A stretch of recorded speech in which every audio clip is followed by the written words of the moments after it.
So today we're going to try something a little bit different and talk about everything Desi fashions, Desi weddings, and Bollywood. Feel like it's the right time to talk about weddings right now. We have seen so many celebrities get married this February. Prajakta Koli, Adam Malik, so many more. Now, I mean, you got married in February, right? So it was my 9-year anniversary. I got married a very long time ago, even before Instagram Reels. What do you think is the right time to get married then? When you actually have the money and when you can afford it. If we're talking about weddings, we have to talk about the budget. Weddings can be really expensive, especially in Australia, but I'm sure they're expensive all over the world. Oh my God. I feel like for South Asians, the wedding is the most important day in your life, and they just spend their entire life savings on that. Everyone wants to have a lavish wedding. I hear that so much, and I think part of it is that, you're growing up with this expectation that you're going to eventually have an amazing South Asian wedding with, multiple events and amazing outfits, amazing decoration. Nowadays, some of the content that we see online is just like, oh my God, I want that for my wedding. Nowadays, there's this trend of hiring professional content creators for the wedding. Yeah, and we didn't even used to have that back in my day. Before, we just had photographers, and the whole thing was to just have one amazing video. That was the output, like the highlight video, which was 10 minutes or something. And just me and my sister used to just watch highlight videos. That was our weekend activity to do just for fun. I don't know if you remember ever doing that. Yeah, I used to watch my parents' wedding video. Feel like the weddings back in the day were much more simpler than what they have become now. Do you reckon the cost of weddings is just increasing day by day? Oh yeah, 100%. Look, for one head, say a reception, it's $150 to $200 per person, and if it's an amazing venue, it's definitely more than that. Plus decorations, plus food catering.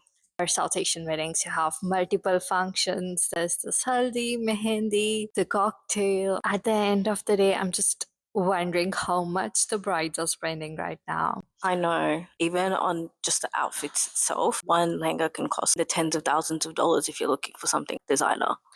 And then you just wear it for one time. That's insane. Yeah, I know, right? What are people doing with your designer lehengas after you wear them? You spent thousands of dollars on this outfit. Are you ever going to wear it again? Right. In South Asian community, there's so much potential to wear rental or pre-loved clothes because you only wear them once, especially for wedding festivity. The outfits are so heavy, it's impossible to wear them frequently. Yeah, and they're so expensive as well. The fact that you only wear them once or twice, they're just going to collect dust in people's wardrobes or eventually maybe end up in landfill unless you are willing to donate them. But are you always willing to donate your pre-loved outfit that you spent $10,000 on? Yeah, the people I talk to are like, no, we're gonna wear it someone else's wedding. But then you don't get a chance to repeat your outfits that much because it's mostly like you're attending weddings in the same circle, or even you get bored of your clothes. Yeah. You have had your pictures, you have had your moment. You don't want to wear the same outfit again. Yeah, exactly. I know my sister got married 2 years ago and she bought this beautiful lehenga that she told me she's going to wear at her best friend's wedding, but she did not wear it. Now I don't think she's going to wear that lehenga ever again, and it's just collecting dust in her wardrobe.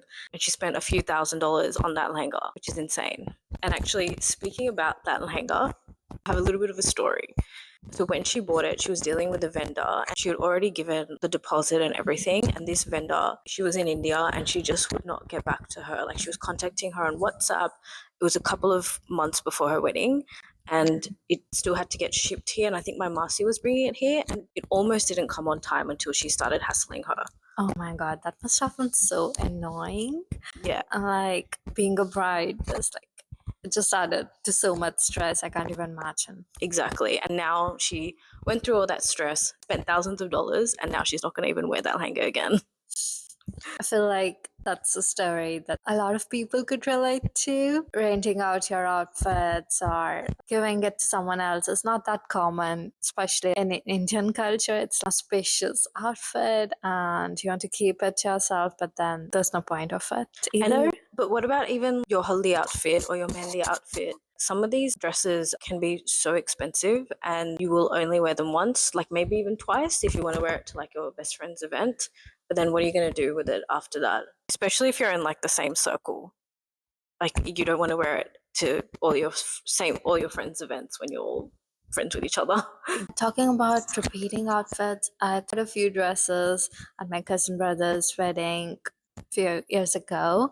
I wanted to go all in, so I got all these blinky dresses. It has like the stonework from top to bottom. And now when I look at that dress, I'm like, where am I going to wear that again? I wish it was a common practice to rent outfits for someone's wedding functions in South Asian community. I feel like renting or buying pre-loved stuff is more common in the Western community, and thrifting is just still frowned upon in South Asian culture. I think that needs to change, right? I've thrifted a couple of Desi outfits and they look just as new as buying it brand new. And why wouldn't they? Like the people themselves have just worn it once or twice. Yeah. So it's just a Desi mindset that we don't want to wear someone else's clothes, but How nice would it be? Say, for example, like I had a friend who was my size and I could just like share my outfit with them because, you know, she has really nice outfits and I have really nice outfits and we could swap sometimes and just rotate them in our community. I know it's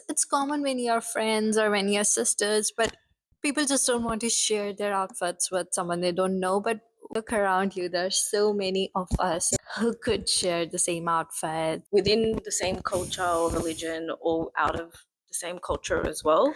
For example, wearing a Kanjivaram sari. My Sri Lankan best friend has so many beautiful Kanjivaram saris and it'd be so amazing just to share them if I was going to like a Tamil wedding. Just look at what we are doing right now. We're just buying a new outfit for each and every occasion. Look at the consumption cost and how many outfits I wonder we make new every year. The brides are spending almost all of their savings on their wedding dress. So it's I just know, right? If you're spending like $10,000 on your lehenga, you could be spending $10,000 on your honeymoon to Maldives. I would prefer that any day. Exactly. So why would you be spending that much money? And because I'm not just saying $10,000 for one lehenga, I'm talking about it. If you're having multiple events, it all adds up as well. Talking about the outfits on weddings, I feel like people don't need to go all blangy on all the wedding festivities. I mean, I really liked Prajakta Koli's wedding looks, how she went like on her mehendi. She was so simple, like all white, and it was so fresh, clean, and authentic. You don't have to go overboard on all of your wedding functions. Could go for a simpler outfit. I really liked her Mandy outfit as well. I reckon that was my favorite though. I did think her actual wedding outfit, it was a little bit dull for my liking. But I felt like it suited her personality. I liked her makeup and her hairdo in all of the functions. I felt she looked beautiful in all of the Yeah. outfits. Yeah, I did like her looks overall though. I feel like they were different enough from each other. Oh, I think for her wedding outfit, it was simple, but it did like go very well with the decor she had. So on the flip side, I don't like Shloka Ambani's recent look, where she had this emerald green necklace on top of her already heavy lehenga. So I feel like when you add those accessories, it just overpowers instead of complimenting you. Yeah, simple doesn't always look good. I really did not like Alia Bhatt's recent sequin sari look from the wedding that she went to. She wore a baby pink sequin sari, and I just feel like that's so overdone. Like, we don't need to see another sequin sari out there. And I reckon it really washed her out. Yeah, I think it was the color. On the other side, I really liked the Kareena Kapoor's pink mehendi dress. Even Kareena Kapoor looked so beautiful in the mehendi function and that trade sari. Karishma Kapoor's outfit looked really elegant, but Kareena Kapoor, I just think it was a little bit. It was all right. It wasn't anything special. It was not out of the box, but yeah, that looked beautiful. Okay, we'll end this podcast with one last question. What's the one trend that you think needs to make a comeback in Desi weddings? So when I got married almost 10 years ago, florals were so in. Like my Mehndi lehenga had florals and so many of my friends wore florals as well.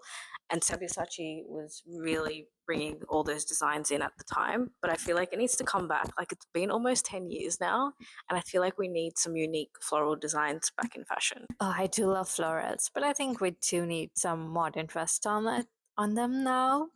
That's fair enough. Thanks so much for watching our first podcast. Are we going to call it a podcast?